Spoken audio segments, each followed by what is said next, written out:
What's up, world? This is your boy Blogzilla. I'm sitting here with Baxter. What's up, B? And we're about to sit down and talk to the entire cast and get the ins and outs of the movie and find out something that may be a little bit funny. So check out this video right here. Hey, Ron, who's driving? It's okay. It's on cruise control. Why do you have this bag of bowling balls in this terrarium filled with scorpions? It's a crazy story. Cruise control just regulates speed. It doesn't steer. He says we're all gonna die. If you like pina coladas and getting caught That is gonna make one hell of a story. In this movie, you guys go through a bit of a separation. You and Ron, your character and Ron. Is there been a difficult time where you had to go through a breakup and maybe had to sort of like pull from there? Been through a lot of breakups, so I totally get it. And I get having to choose yourself over someone else in those situations too.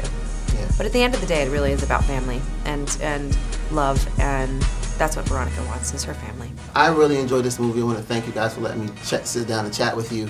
Now, Steve, it seems like you had so much fun on the green screen doing the weather report that we see in the trailer. How fun was it to do that scene, and was there anything that you wanted them to put in?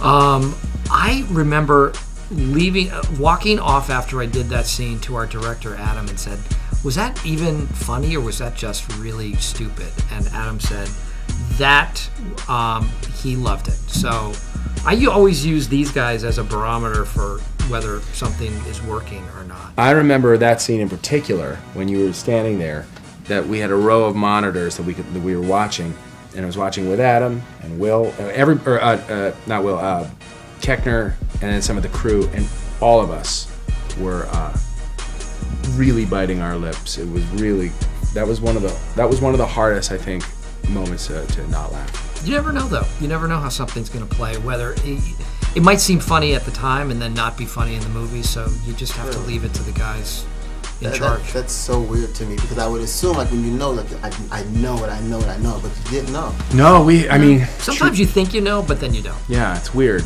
We did, one of the things we spent the most time on was a musical number.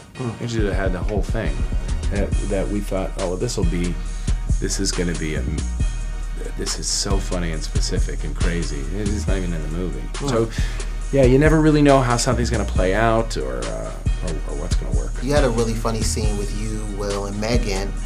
What was the filming that day like? Because you guys were going at it, just like a little bit of tension there. Yeah, there are many versions of that scene, that's for sure. There are many insults that come out of both of our mouths that kind of went on and on and on for a while. Took about 3 hours to shoot. Really, all day? Yeah. I always wonder, like, when I go into a movie set and they show the same scene over and over and over again, how do you stay up to do a scene like that? It's just part of, it's innately in you as an actor. You know that you have to do it, and it gets better every time. You don't have to do the same exact thing. You're actually trying to find a better way around it. Yeah. So that's always a great challenge. And plus with this, there's so much improv, it's never the same scene. Now, you had an epic porn stash in this movie. Thank you very much. And then when you were shooting the cats, it was so creepy. Like, where'd you get that level of, like, you had an undertone of creepiness in the whole movie, which was hilarious. Thank you. You know what? Just comes naturally. He's a pretty creepy guy.